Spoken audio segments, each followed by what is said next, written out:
فقد كذبوا بالحق لما جاءهم فسوف يأتيهم أنباء ما كانوا به يستهزئون ألم يروا كم أهلكنا من قبلهم من قرن مكناهم في الأرض ما لم نمكن لكم وأرسلنا السماء عليهم مدرارا وجعلنا الأنهار تجري من تحتهم فأهلكناهم بذنوبهم وأنشأنا من بعدهم قرنا آخرين ولو نزلنا عليك كتابا في كرتاس فلمسوه بأيديهم لقال الذين كفروا إن هذا إلا سحر مبين وقالوا لولا أنزل عليه ملك ولو أنزلنا ملكا لقضي الأمر ثم لا ينظرون ولو جعلناه ملكا لجعلناه رجلا وللبسنا عليهم ما يلبسون ولقد استهزئ برسل من قبلك فحاك بالذين سخروا منهم ما كانوا به يستهزئون صدق الله رب اشرح لي صدري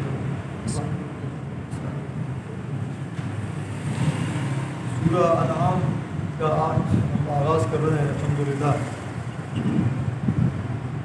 پہلی 10 آیات انشاءاللہ آج ہم پڑھیں گے.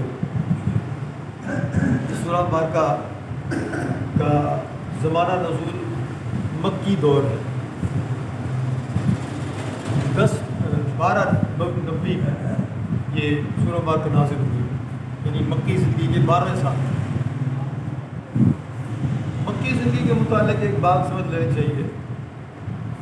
مکی صورتوں کو سمجھنے میں یہ بات بڑی معاون ہوگی کہ مکی صورتوں میں جوں دن آگے بڑھے ہیں،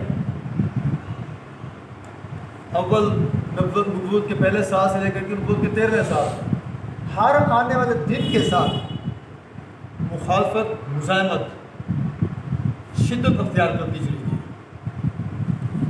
اس لحاظ سے جو آخری 3 سال ہیں مکی زندگی کے، 11واں، 12واں، 13واں، اس کے اندر ظلم و ستم کی اور مشرکین کی طرف سے ہر قسم کی زیادتی کی انتہا ہو.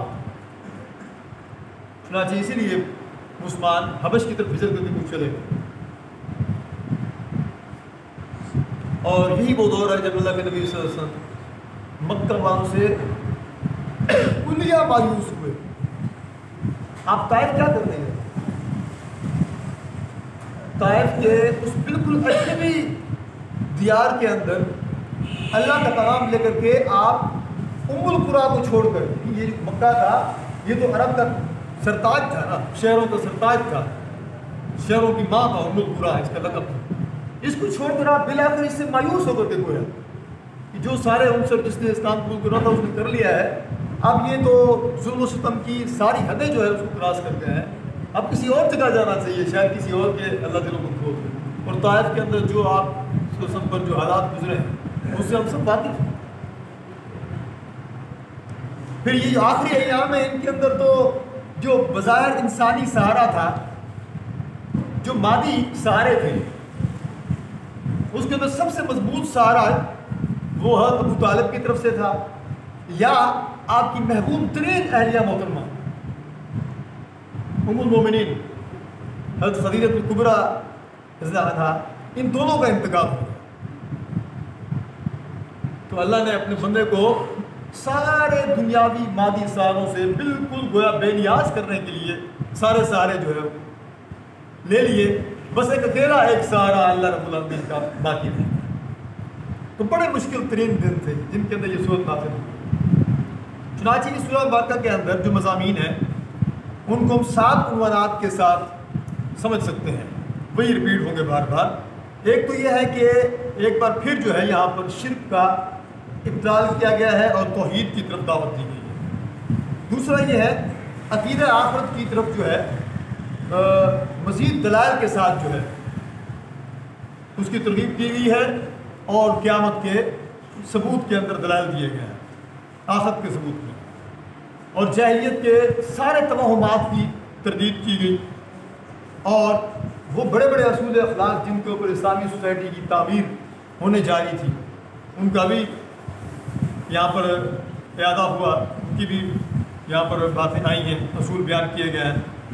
اسی طرح اللہ کے نبی صلی اللہ علیہ وسلم کی دعوت پر جو اعتراضات اٹھائے جا رہے تھے ان کے جوابات دیے گئے، اور یہ 12 سال گزر چکے ہیں۔ یہ بڑی طویل جدوجہد تھی جس کے اندر ایک انسان کے اوپر جتنے مظالم کیے جا سکتے ہیں وہ سارے کر دیے گئے۔ چنانچہ اہل ایمان کے اندر دل شکستگی، پریشانی، اس کے آثار بھی کبھی کبھی نظر آتے ہیں، تو اس کے اوپر بھی اللہ تعالیٰ نے حوصلہ دیا، تسلی دی، اس کی بھی آیات ہیں۔ اسی طریقے سے منکرین اور مخالفین کو تنبیہ، ان کو تہدید، اور ان کو ایک بار پھر جو ہے نصیحت، وہ بھی آخر میں کر دی گئی ہے، کیونکہ صاف ظاہر اس کے بعد بالکل ایک نیا دور شروع ہونے والا ہے، اسلام کے غلبے کا آغاز ہونے والا ہے۔ یہ یاد رکھیں، ہجرت مدینہ دراصل اسلام کے غلبے کا آغاز ہے۔ تو ارشاد ہوتا ہے، یہ 10 آیات ہیں پہلے رکوع کی۔ الحمدللہ، اللہ کی دی تعریف ہے، الذی خلق السماوات والارض، جس نے آسمان و زمین کو تخلیق کیا، وجعل الظلمات والنور، تاریکیوں کو اور روشنی کو تخلیق کیا۔ یہ بڑا سمجھنے والا نقطہ ہے۔ نور کی جمع استعمال نہیں کی ہے، نور کو واحد ہی کہا ہے، لیکن ظلمت کہتے ہیں تاریکی کو، اندھیرے کو، اس کی جمع ہے ظلمات، یعنی تاریکیاں۔ اصل میں جب کوئی حق سے انحراف کرتا ہے، روشنی سے انحراف کرتا ہے، تو پھر تاریکیوں کے مختلف درجے ہوتے ہیں، روشنی کے مختلف درجے نہیں ہوتی۔ روشنی روشنی ہے، وہ واحد ہے، وہ ایک ہے، اور وہ اللہ کی روشنی ہے، وہ اسلام کی روشنی ہے، وہ حق کی روشنی ہے۔ جو تاریکیاں ہیں، جو گمراہیاں ہیں، جو اندھیرے ہیں، ان کی بہت ساری اقسام ہیں، اس لیے یہ بڑا جامع لفظ استعمال کیا۔ پھر اللہ نے فرمایا ثم الذین کفروا، جن لوگوں نے دعوت کو قبول کرنے سے انکار کر دیا ہے، بربہم یعدلون، وہ پھر بھی اپنے رب کو کے ساتھ دوسروں کو اپنے رب کا ہمسر بناتے ہیں۔ یہ بات یاد رکھیں، یہ جو مشرکین عرب تھے، یہ اس بات کو مانتے تھے کہ آسمان و زمین کو اللہ نے تخلیق کیا، اللہ کو مانتے تھے، اس بات کو مانتے تھے کہ گردش لیل و نہار، یہ دن رات کا آنا جانا، یہ آفتاب و مہتاب کی تخلیق، یہ اللہ کی جو ہے مرہون منت، ایک اللہ نے کی ہے۔ لات، منات، ہبل، عزا، یہ جو ان کے بت تھے، ان میں سے کسی کے بارے میں یہ نہیں کہتے تھے کہ انہوں نے آسمان بنایا یا زمین بنایا، یا انہوں نے چاند بنایا یا سورج بنایا۔ اس لیے اللہ فرماتا ہے کہ جب تم اس بات کو مانتے ہو تو پھر یہ دوسرے کون ہوتے ہیں جن کے آگے تم جھکتے ہو، ان کے آگے نظر نیازیں چڑھاتے ہو، ان کے آگے دعائیں مانگتے ہو، ان کے آگے حاجتیں اپنی ان سے مانگتے ہو، یہ کون ہوتے ہیں؟ پھر فرمایا هو الذی خلقکم من طین، وہی ذات ہے جس نے تمہیں مٹی سے تخلیق کیا، اور پھر ثم قضى اجلا، اور پھر تمہاری لیے زندگی کی ایک مقررہ مدت جو ہے متعین کر دی۔ پھر اگلے الفاظ بڑے غور طلب ہیں، وَأَجَلٌ مُّسَمًّى عِندَهُ، ایک دوسری مدت بھی اس کے ہاں طے شدہ ہے، دوسری مدت بھی اس کے ہاں طے شدہ ہے۔ مطلب کیا ہے؟ قیامت کا آغاز، قیامت کا آنا، دنیا کی بساط کو لپیٹ دیا جانا اور آخرت کا آغاز وہ بھی اس کے ہاں طے شدہ ہے۔ لیکن ثم انتم تمترون، لیکن تم ہو کہ شک میں پڑے ہوئے ہو۔ وَهُوَ اللَّهُ فِي السَّمَاوَاتِ وَفِي الْأَرْضِ، وہ اللہ ہی ہے، ایک اللہ، آسمانوں کے اندر بھی وہی ہے، زمین کے اندر بھی وہی ہے۔ یعلم سرکم وجہرکم، وہ جانتا ہے تمہارے ہر چھپی اور ہر کھلی بات کو، سرکم وجہرکم، ہر پوشیدہ بات کو اور ہر ظاہر بات کو وہ جانتا ہے۔ وَيَعْلَمُ مَا تَكْسِبُونَ، اور جیسی کچھ تم کمائیاں کرتے ہو، اچھائیاں یا برائیاں، جو کچھ بھی تم کماتے ہو وہ سارا کچھ اس کے علم میں ہے، اس کے ریکارڈ میں ہے۔ وَمَا تَأْتِيهِم مِّنْ آیَةٍ مِّنْ آیَاتِ رَبِّهِمْ، تمہارے رب کی طرف سے جو بھی آیت، جو بھی نشانی ان کے پاس آتی ہے، إِلَّا كَانُوا عَنْهَا مُعْرِضِينَ، یہ اس سے انکار کرتے ہیں، یہ اس کا انکار کرتے ہیں، جو بھی نشانی اللہ کی طرف سے آتی ہے۔ فَقَدْ كَذَّبُوا بِالْحَقِّ لَمَّا جَاءَهُمْ، بس اب کے جو حق ان کے پاس آیا ہے، اب کے جو حق ان کے پاس آیا ہے، تو انہوں نے کیا کیا ہے؟ انہوں نے اس حق کا انہوں نے انکار کر دیا ہے۔ فقط کذبوا، انہوں نے انکار کر دیا ہے اس حق کا بھی۔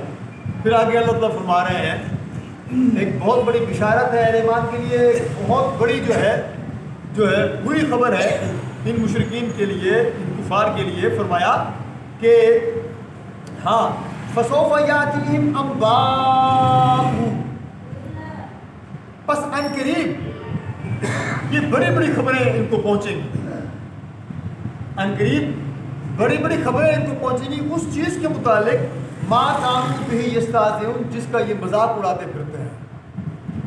اسلام کا، اسلام کی تعلیمات کا، اسلام کی آیات کا، نماز کا، اذان کا یہ مذاق اڑاتے پھرتے تھے نا مکی دور کے اندر، لیکن ان قریب ہجرت مدینہ ہوگی اور اسلام کی غلبے کی بڑی بڑی خبریں ان کو پہنچیں گی۔ اور یقین کریں کہ اس دور میں جب یہ اللہ تعالیٰ نے آیات نازل کی ہے، کسی کے وہم و گمان میں نہیں تھا کہ یہ اسلام کی تحریک یہ غالب بھی ہو سکتی ہے، اور اس کو بھی جو ہے کوئی پورا عرض مل سکتا ہے جس کے اوپر یہ غالب ہو جائے۔ اس قدر شدید ترین جو مخالفت، اتنی شدید ترین مخالفت، چنانچہ فرمایا کہ ان قریب ان کو خبریں پہنچے گی بڑی بڑی۔ الم یروا کما اہلکنا من قبلہم من قرن، کیا یہ دیکھتے نہیں ہیں کہ ان سے پہلے ہم نے زمین کے اندر کیسے کیسے لوگوں کو ہلاک کیا جن کو زمین میں بڑا دورہ تھا، اور مکناہم فی الارض، ہم نے انہیں زمین میں اقتدار بخشا تھا، ایسا اقتدار ما لم نمکن لکم، کہ جیسا اقتدار ہم نے تمہیں نہیں بخشا ہے۔ یہ مشرکین عرب کی طرف اشارہ ہے کہ تم جو بڑے مکہ کے تم جو ہے بادشاہ بنے پھرتے ہو، سردار ہو، جو اقتدار تمہارے پاس ہے یہ تو کچھ بھی نہیں ہے، اس سے کہیں بڑا اقتدار ہم نے پچھلی قوموں کو بخشا تھا۔ اور صرف یہی نہیں، وَأَرْسَلْنَا السَّمَاءَ عَلَيْهِمْ مِدْرَارًا، ہم نے ان پر آسمان سے بارشیں برسائیں، وَجَعَلْنَا الْأَنْهَارَ تَجْرِي مِن تَحْتِهِمْ، ان کے نیچے ہم نے نہریں جاری کی، لیکن یہ سب کچھ ان کے کسی کام نہ آیا۔ فَأَهْلَكْنَاهُمْ، ہم نے انہیں ہلاک کر دیا، بِذُنُوبِهِمْ، ان کے گناہوں کی پاداش میں، وَأَنشَأْنَا مِن بَعْدِهِمْ قَرْنًا آخَرِينَ، ان کی جگہ پر ہم نے اور بہت سے لوگوں کو اٹھایا، اور قوموں کو ہم نے ان کی جگہ پر اٹھایا۔ کیا بگاڑا ان نے اللہ کا؟ جو تم بگاڑ لو گے، جو اس کے نبی کی اس قدر شدید مخالفت تم کر رہے ہو، تم کیا بگاڑ لو گے اس کا؟ تم سے پہلے بڑے بڑوں کو اس نے جو ہے وہ نشان عبرت بنایا۔ نے فرمایا یہ جو اللہ کی وحدانیت کا انکار کر رہے ہیں، وَلَوْ نَزَّلْنَا عَلَيْكَ كِتَابًا، اگر ہم آپ پر ایک کتاب نازل کرتے، اے اللہ کے نبی صلی اللہ علیہ وسلم، اگر ہم آپ پر ایک کتاب نازل کرتے، اور فی کرتاس، وہ کتاب کیسی ہوتی؟ ایک کاغذ کے اوپر باقاعدہ لکھی لکھائی ایک کتاب ہوتی، جیسے یہ آج کی شکل میں قرآن مجید ہے، اس دور میں تو ایسی شکل میں نہیں تھا، تو اب یہ اس شکل میں ہے۔ اللہ فرما رہا ہے اگر میں آسمان سے ان کی آنکھوں کے سامنے کتاب نازل کرتا، اسی طریقے سے پرنٹڈ، لکھی لکھائی کاغذ کے صدر، اور فَلَمَسُوهُ بِأَيْدِيهِمْ، یہ اپنے ہاتھ سے اس کو چھو کر دیکھ لیتے. لیکن لَقَالَ الَّذِينَ كَفَرُوا، جن لوگوں نے کفر کیا ہے، انکار کیا ہے، وہ پھر بھی کہتے ان ھذا الا سحر مبین، یہ تو ایک کھلا جادو ہے. نعوذ باللہ. اور پھر صرف یہی نہیں بلکہ یہ اور بھی کچھ کہتے ہیں. وقالو، یہ کہتے ہیں لولا انزل علیہ ملک، کہ ان کے اوپر یعنی اللہ کے نبی پر صلی اللہ علیہ وسلم، ان کے اوپر اللہ کی طرف سے کوئی فرشتہ نازل کیوں نہیں ہوا ہے. اگر یہ اللہ کے نبی ہیں تو ان کی جو ہے ان کے ساتھ ان کا ماتحت ایک فرشتہ ہوتا ہے اللہ کی طرف سے، وہ ان پر نازل کیوں نہیں ہوا ہے. اللہ فرماتے ہیں وَلَوْ أَنزَلْنَا مَلَكًا، اگر ہم نے ایک فرشتہ نازل کیا ہوتا تو کیا ہوتا پھر؟ لَقُضِيَ الْأَمْرُ، تو پھر فیصلہ کر لیا گیا ہوتا. اور ثُمَّ لَا يُنظَرُونَ، اور ان کو بالکل مہلت نہ دی جاتی. یہ بات یاد رکھیں، جب تک یہ آخرت کی باتیں یہ پردہ غیب کے اندر موجود ہیں تب تک جو ہے ان کے اوپر ایمان لانا کام آتا ہے.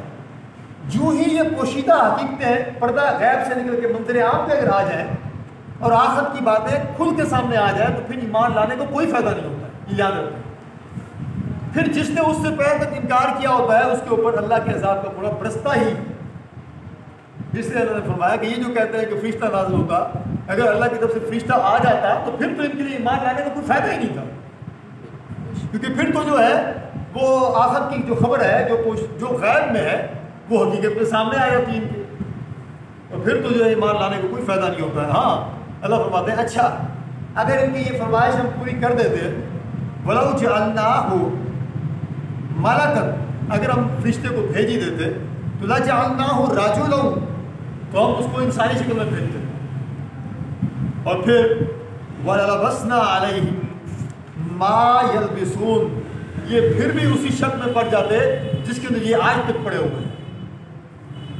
یعنی اگر اللہ فرماتے ہیں کہ میں نے ان کی مہلت عمل ختم کرنے کا فیصلہ نہ کیا ہوتا اور ان کی بات مان کے فرشتے کو نازل کر دیتا تو پھر وہ فرشتہ میں نازل دیتا انسانی شکل میں، تو یہ تو پھر بھی نہ مانتے کہ یہ انسانی شکل میں، یہ تو انسان ہے، فرشتہ تھوڑی ہے.